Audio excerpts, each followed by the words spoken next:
মুভির শুরুতে অদ্ভুত আকৃতির এই প্রাণীটিকে দেখানো হয়। মানুষের মতো দেখতে হলেও সে আসলে মানুষ না। নদীর পাড়ে দাঁড়িয়ে সে একটি লিকুইড পান করে, কিন্তু এর পরেই তার শরীর ধ্বংস হতে শুরু করে। এক পর্যায়ে সে পানির মধ্যে পড়ে যায় আর তার ডিএনএ পানির সাথে মিশে যায়। অন্যদিকে স্পেসশিপটিও চলে যায়।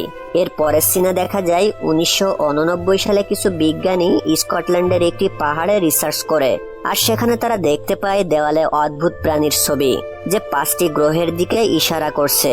সেখানে আমরা দুজন মুখ্য চরিত্রকে দেখতে পাই।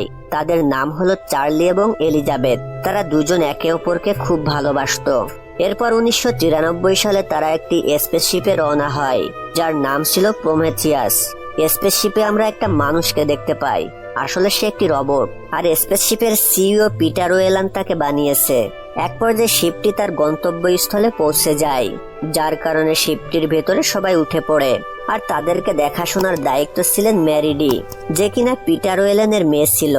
আসলে পিটার ওয়েলান সবসময় চিন্তা করত পৃথিবীর প্রতিটি মানুষকে কে সৃষ্টি করেছে, আর এই কারণেই পিটার এই অভিযানটি শুরু করে। এরপর মেরিডি দুজন মানুষকে সকলের সাথে পরিচয় করিয়ে দেয়। তারা হলো চার্লি এবং এলিজাবেথ। এরপর তারা সকলে সেই গ্রহে প্রবেশ করে আর চারিদিকে স্ক্যান করে নেয়। কিন্তু তারা এমন একটি জায়গাতে পৌঁছে যায় যেখানে সবকিছু অদ্ভুত ছিল। তারা অনুভব করে সেখানের আবহাওয়া পৃথিবীর মতোই ছিল। আর তাই চার্লি তার অক্সিজেন হেলমেট খুলে ফেলে। চার্লি চিন্তা করে গ্রহের শুধুমাত্র এই জায়গাতেই কেন অক্সিজেন পাওয়া যায়, আর বাকি জায়গাতে হেলমেট খুললে সবাই মারা যায় কেন। এরপর ডেভিড অর্থাৎ মানুষ আকৃতি রোবট পাথরের গায়ে এলিয়েনদের হাতের লেখা দেখতে পায়। আগেই বলে রাখি, ডেভিড এলিয়েনদের ভাষা বুঝতে পারে, কারণ সে একজন রোবট। এরপর ডেভিড সেই লেখার উপর হাত বুলাতে থাকে, আর সাথে সাথে একটি হলোগ্রাম তৈরি হয়ে যায়। সেখানে দেখা যায় কোনো এক সময় মানুষের মতো দেখতে কিছু প্রাণী সেইখান থেকে পালানোর সময় একজনের মৃত্যু হয়, আর তারা সামনে যে দেখতে পায় সেই প্রাণীর অর্ধেক দেহ পড়ে আছে, কিন্তু দরজার পাশে কিছু একটা লেখা আছে। ডেভিড লেখাটি পড়ে সবাইকে জানায় যারা এই দরজা তৈরি করেছে তারা সেই দরজার ওপাশে যেতে বারণ করেছে। কিন্তু ডেভিড দরজাটি ভেঙে প্রবেশ করে, আর তারা দেখতে পায় মৃত প্রাণীর মাথা পড়ে আছে। কিন্তু তারা অবাক হয়ে যায় যখন রুমের ভিতর বিশাল আকৃতির মূর্তি এবং ক্যাপসুলের মতো কিছু একটা দেখতে পায়। তখন শিপের ক্যাপ্টেন তাদেরকে জানায় যে কিছুক্ষণের মধ্যে তাদের দিকে ঝড় ধেয়ে আসছে, সবাইকে শিপের ভিতর আসার জন্য অনুরোধ করে। তখন চার্লি এবং এলিজাবেথ মিলে প্রাণীর কাটা মুন্ডুটি নিয়ে বাইরে চলে আসে, আর ডেভিড সেইখানে থাকা একটি ক্যাপসুল লুকিয়ে তার ব্যাগের ভিতর নিয়ে আসে। ক্যাপসুলের ভিতর অদ্ভুত এক কালো পদার্থ ছিল। চারিপাশে অসংখ্য কীটপতঙ্গ রয়েছে, কিন্তু সেখান থেকে দুজন মানুষ সময় মতো বের হতে পারে না, আর তারা সেখানে ফেসে যায়। অন্যদিকে চার্লি এবং এলিজাবেথ প্রাণীর কাটা মুন্ডুটি নিয়ে শিপের মধ্যে রিসার্চ করতে থাকে। তারা তার ডিএনএ নিয়ে মানুষের ডিএনএর সাথে মিলানোর চেষ্টা করে, কিন্তু অবাক করার বিষয় হলো মানুষের ডিএনএর সাথে প্রাণীটির ডিএনএ মিলে যায়। অন্যদিকে ডেভিড একটি খারাপ কাজ করে। সে তার সাথে আনা ক্যাপসুল থেকে কালো পদার্থ চার্লির শরবতে মিশিয়ে দেয়, আর চার্লি তা পান করে নেয়।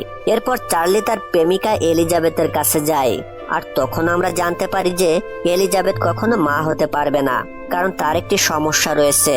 আর তখন তাদের মধ্যে একটি শারীরিক সম্পর্ক হয়। অন্যদিকে গুহাটির মধ্যে আটকে থাকা দুজন সাপের মতো একটা প্রাণীকে দেখতে পায়, আর এই প্রাণীটি তাদের উপরে আক্রমণ করে। এক পর্যায়ে সাপটি তাদের দুজনকেই মেরে ফেলে। পরের দিন সকালে চার্লি দেখতে পায় তার চোখ লাল বর্ণের হয়ে গেছে, আর শরীরের মধ্যে অদ্ভুত কিছু লক্ষণ দেখতে পায়। এত সমস্যার পরেও চার্লি রেডি হয়ে সকলের সাথে সেই গুহার মধ্যে চলে যায়, কিন্তু সেখানে চার্লি খুব অসুস্থ হয়ে পড়ে। এটা দেখে এলিজাবেথ খুব ভয় পেয়ে যায়, আর তারা সেখান থেকে শিপের উদ্দেশ্যে রওনা হয়। অন্যদিকে ডেভিড এমন একটা জায়গা পৌঁছে যায় সেখানে দেখতে খুব ভয়ঙ্কর ছিল, আর চারপাশে ক্যাপসুল দিয়ে ভর্তি ছিল। এরপর ডেভিড গুহার কেন্দ্রে পৌঁছে যায় আর এলিয়েনদের স্পেসশিপ দেখতে পায়। সেখানে ডেভিড আরো দেখতে পায় এলিয়েনরা পৃথিবী নিয়ে ভয়ঙ্কর গবেষণা চালাচ্ছে। ডেভিড আরো দেখতে পায় স্লিপিং পটের মধ্যে একটা এলিয়েন এখনো জীবিত রয়েছে।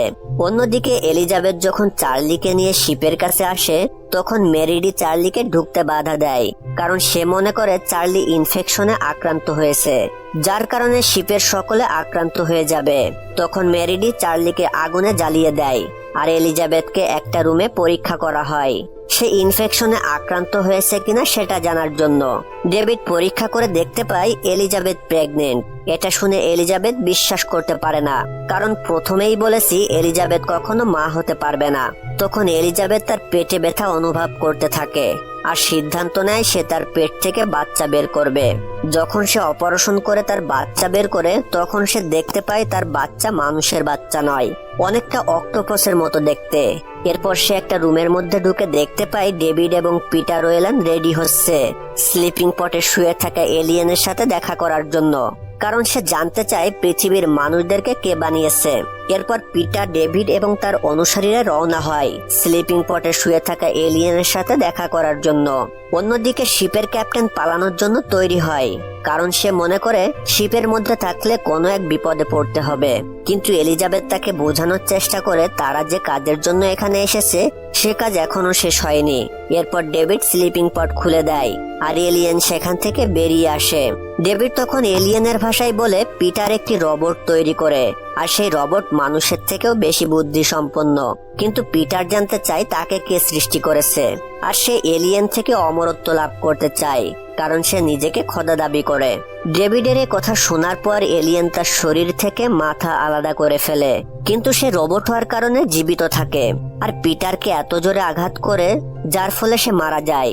তখন এলিয়েন সেখান থেকে তাদের স্পেসশিপ নিয়ে পৃথিবীর উদ্দেশ্যে রওনা হয়, কারণ সে পৃথিবীর মানুষদেরকে ধ্বংস করতে চায়। এলিজাবেথ এটা বুঝতে পেরে তাদের ক্যাপ্টেনকে জানায় এলিয়েন পৃথিবীর উদ্দেশ্যে রওনা হয়েছে সেইখানে থাকা মানুষদেরকে ধ্বংস করার জন্য। এখন যদি তাকে আটকানো না হয় তাহলে সে পৃথিবী ধ্বংস করে দেবে। এটা শুনে ক্যাপ্টেন তাদের শিপটি এলিয়েনের শিপের সঙ্গে ধাক্কা লাগিয়ে দেয়, তখন তাদের শিপটিও ধ্বংস হয়ে যায়। কিন্তু এলিজাবেথ কোনো মতে রক্ষা পেলেও বাকি সবাই মারা যায়। এক পর্যায়ে এলিজাবেথের অক্সিজেন শেষ হয়ে যায়, তখন সে একটি ডমের মধ্যে প্রবেশ করে। অন্যদিকে ডেভিড এলিজাবেথকে জানায় এলিয়েন এখনো মরে নাই, আর তখনই এলিয়েন পিছন থেকে এলিজাবেথের উপর আক্রমণ করে। এলিজাবেথ কোনো উপায় না পেয়ে ডমের দরজা ধরে টান দেয়, আর ভিতর থেকে এলিজাবেথের পেট থেকে বের হওয়া অক্টোপাস এলিয়েনের উপর আক্রমণ করে। অক্টোপাস এতটাই শক্তিশালী ছিল যে এলিয়েন তার সঙ্গে পেরে ওঠে না। এক পর্যায়ে অক্টোপাস এলিয়েনকে মেরে ফেলে, আর এলিজাবেথ কিছুদিন পর একটা স্পেসশিপ নিয়ে পৃথিবীর উদ্দেশ্যে রওনা হয়। সিনেমার শেষ পর্যায়ে দেখা যায় এলিয়েন মৃত অবস্থায় পড়ে আছে আর পেট ফেটে কিছু একটা বের হচ্ছে। তখনই মুভিটা শেষ হয়ে যায়। মুভিটি যদি ভালো লাগে তাহলে একটি লাইক দিয়ে চ্যানেলটি সাবস্ক্রাইব করে দিন।